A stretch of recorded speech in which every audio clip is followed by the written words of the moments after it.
Good morning सभी साथियों को। आज की इस वीडियो में हम बात करने वाले हैं श्री अरविंदो के बारे में। तो अरविंदो के बारे में बात करेंगे यहाँ पे, और ये आप देख सकते हैं यहाँ पे इंपोर्टेंट पॉइंट्स को हमने लिया हुआ है। और उत्तराखंड एलटी के अगर यूनिट 1 की बात करें, पार्ट 1 में यूनिट 1 को कवर करने की हमारी कोशिश जो है कंटिन्यू है, और इसमें ये लगभग ये 10वीं वीडियो आपके सामने आज हम पेश करने जा रहे हैं। तो जिसमें हम श्री अरविंदो के बारे में बात करेंगे, तो स्टार्ट करेंगे और इनसे रिलेटेड जितने भी इंपॉर्टेंट पॉइंट्स हैं उनको भी डिस्कस करेंगे। वीडियो अगर पसंद आए तो अपने फ्रेंड्स के साथ भी शेयर कीजिएगा। चैनल पे अगर नए हो तो चैनल को सब्सक्राइब करना ना भूलिएगा। तो स्टार्ट कर रहे हैं आज की वीडियो को। श्री अरविंदो के अगर बारे में बात करें तो एक योगी, दार्शनिक, कवि और भारतीय राष्ट्रवादी ये थे। श्री अरविंदो की बात चल रही है तो एक योगी थे, यानी कि महर्षि बोल सकते हैं, महर्षि, दार्शनिक, कवि, भारतीय राष्ट्रवादी, और इसके अलावा एक शिक्षक यानी कि गुरु भी ये थे, जिन्होंने आध्यात्मिक विकास के माध्यम से जो है संसार को ईश्वरीय अभिव्यक्ति के रूप में स्वीकार किया। इन्होंने जो है आध्यात्मिक विकास के माध्यम से जो है आध्यात्मिक विकास के माध्यम से संसार को जो है ईश्वरीय अभिव्यक्ति के रूप में स्वीकार किया। अर्थात अगर बात करें तो नव्य वेदांत दर्शन को प्रतिपादित किया। तो पहला पॉइंट हमारे पास हो गया कि एक योगी, दार्शनिक, कवि और भारतीय राष्ट्रवादी थे। इसके साथ साथ अगर बात करें आध्यात्मिक विकास के माध्यम से इन्होंने संसार को ईश्वरीय अभिव्यक्ति के रूप में स्वीकार किया है।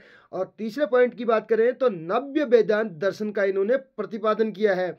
नव्य वेदांत दर्शन का प्रतिपादन किसने किया है? तो श्री अरविंदो ने किया है। और श्री अरविंदो मीन्स अरविंदो घोष की बात यहाँ पे चल रही है। तो इन्होंने नव्य वेदांत दर्शन का जो है प्रतिपादन किया है। ये आप पॉइंट्स नोट डाउन कर सकते हैं। आगे बढ़ेंगे। इनके लाइफ स्पैन के बारे में अगर बात करें तो इनका जन्म जो है 15 अगस्त 1872 को कोलकाता में हुआ। इनका जन्म कब हुआ? 15 अगस्त 1872 को कोलकाता में। और इनकी मृत्यु की अगर बात की जाए तो 5 दिसंबर 1950 को पौंडीचेरी में हुई। इनकी मृत्यु कहाँ हुई? 5 दिसंबर 1950 को पौंडीचेरी में इनकी मृत्यु हुई। तो इनके लाइफ स्पैन की बात करें तो क्या हो जाएगा? 1872 टू कितना हो जाएगा? 1872 से लेके 1950 ये इनका लाइफ स्पैन है। आगे नेक्स्ट पॉइंट की अगर बात करें तो इनकी माता का नाम स्वर्णलता। इनकी माता का नाम क्या था? स्वर्णलता था। ठीक है, यहाँ पे स्वर्णलता हो रखा है, तो स्वर्णलता इनकी माता का नाम। और इनके पिता का नाम कृष्ण घोष। क्या था? कृष्ण धन घोष था। क्या था? कृष्ण धन घोष था इनके पिता का नाम। कृष्ण धन घोष करके है। ठीक है, कृष्ण धन घोष इनके पिता का नाम था। और जो एक डॉक्टर थे। कृष्ण धन घोष क्या थे? एक डॉक्टर थे। और इनकी पत्नी का नाम मृणालिनी देवी था। पत्नी का नाम क्या था? मृणालिनी देवी था। आगे नेक्स्ट पॉइंट हमारे पास है, इनके पिता एक डॉक्टर थे। इनके पिता क्या थे? एक डॉक्टर थे, जो कि हम ऑलरेडी डिस्कस कर चुके हैं। इनके पिता क्या थे? एक डॉक्टर थे। और इसके साथ साथ अगर बात करें, पिता एक डॉक्टर। और नेक्स्ट पॉइंट आप देख सकते हैं, इन्होंने युवा अवस्था में ही स्वतंत्रता संग्राम जो है उसमें क्रांतिकारी के रूप में भाग लिया। स्वतंत्रता संग्राम के में जो है क्रांतिकारी के रूप में भाग लिया। कब? युवा अवस्था में।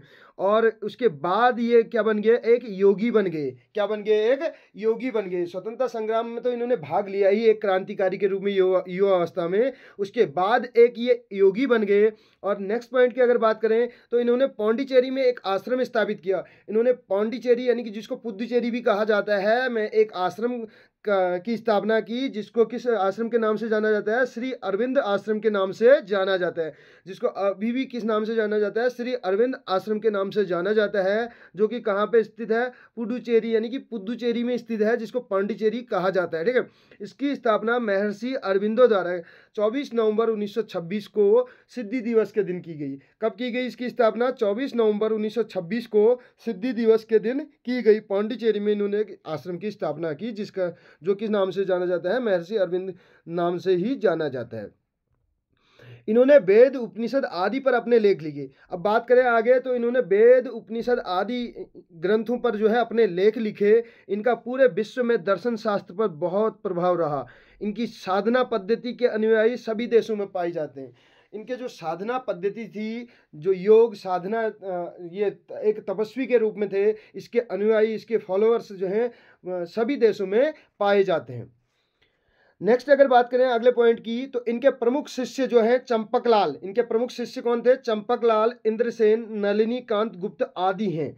इनकी साहित्यिक रचनाओं के बारे में अगर बात की जाए तो जिसमें दिव्य जीवन का मतलब है divine life. Divine life English में क्या बोल सकते हैं, डिवाइन लाइफ के नाम से जाना जाता है, ठीक है, डिवाइन लाइफ के नाम से जाना जाता है। दिव्य जीवन, the mother, letters on yoga, yoga पे भी क्या है, लेटर्स, इनके पत्र।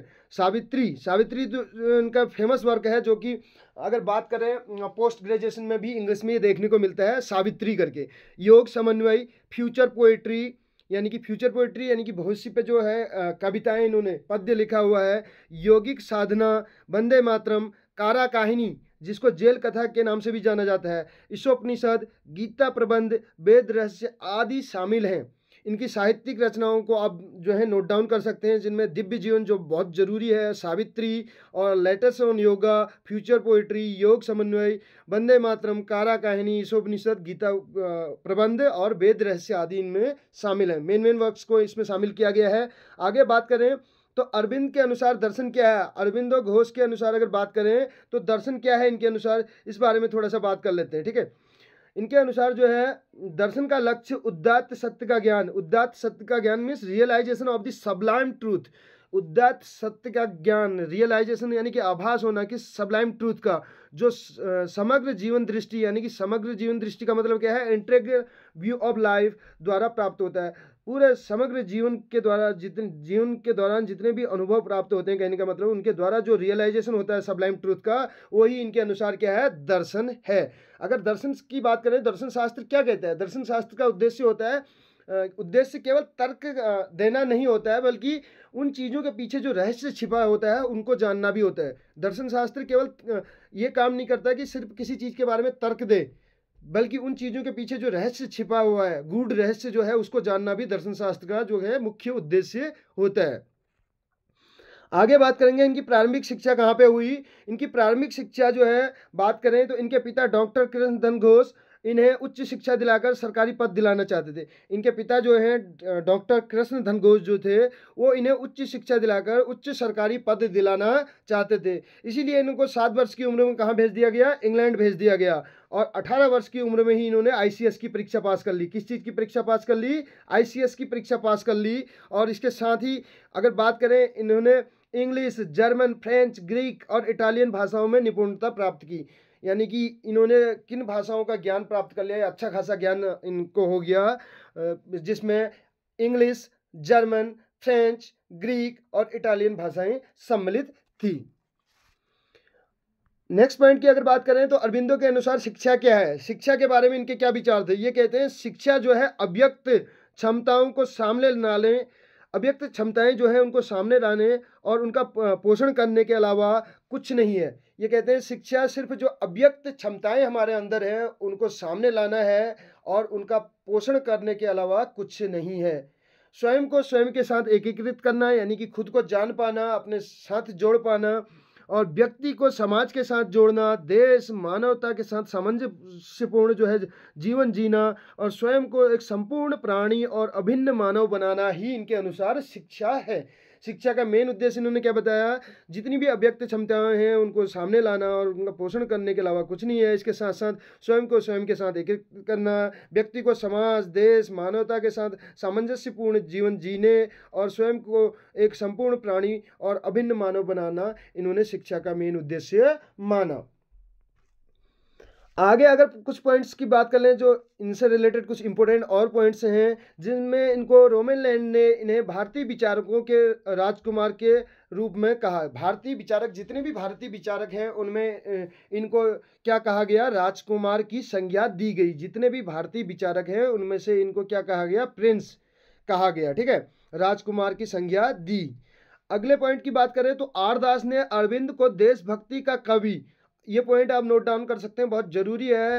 अरविंद ने क्या कहा, सॉरी आर दास ने अरविंद को क्या कहा, देशभक्ति का कवि कहा है, राष्ट्रवाद का पैगंबर कहा है और मानवता का प्रेमी। देशभक्ति का कवि, राष्ट्रवाद का पैगंबर और मानवता का प्रेमी कहा है। तो ये कुछ इंपॉर्टेंट पॉइंट्स थे अरबिंदो के बारे में। अगर हमने इनके बारे में बात की तो इनके अगर मिडिल नेम की बात की जाए, इनके पूरे नाम की अगर बात की जाए, इनका फुल नेम क्या था, इनका फुल नेम अरविंद अक्रोध्य घोष या बोल सकते हैं अरविंद कृष्णधन घोष। कृष्णधन घोष यानी कि इनके पिताजी का नाम, जैसे सचिन रमेश तेंदुलकर आपने सुना होगा, तो मिडिल नेम जो है इनके फादर का नाम उसमें ऐड किया गया है, यानी कि अरविंद कृष्णधन घोष इनका पूरा नाम था। और कहीं कहीं पर आपको अरविंद अक्रोध्य घोष भी मिल जाएगा। ठीक है, तो ये थे कुछ इंपॉर्टेंट पॉइंट्स जो हमने इनके बारे में बात डिस्कस किए यहाँ पे। और अगर बात करें तो धर्म इनका हिंदू था, और दर्शन की अगर बात करें तो कौन से दर्शन से संबंध रखते थे, हिंदुत्व से संबंध रखते थे ये। तो ये कुछ जो है मेन पॉइंट्स हमने इस वीडियो में डिस्कस किए अरविंद घोष के बारे में, यानी कि श्री अरविंद के बारे में, और जिनको अरविंदो के नाम से भी जाना जाता है। तो कैसी लगी आपको वीडियो जरूर बताइएगा। मिलते हैं अगली वीडियो में, और नेक्स्ट वीडियो में हम कोशिश करेंगे श्री अरविंदो से रिलेटेड MCQs यहाँ पे प्रोवाइड करने की। वीडियो अगर अच्छी लगी हो तो दबा के शेयर कीजिएगा। मिलते हैं अगली वीडियो में। Thank you so much.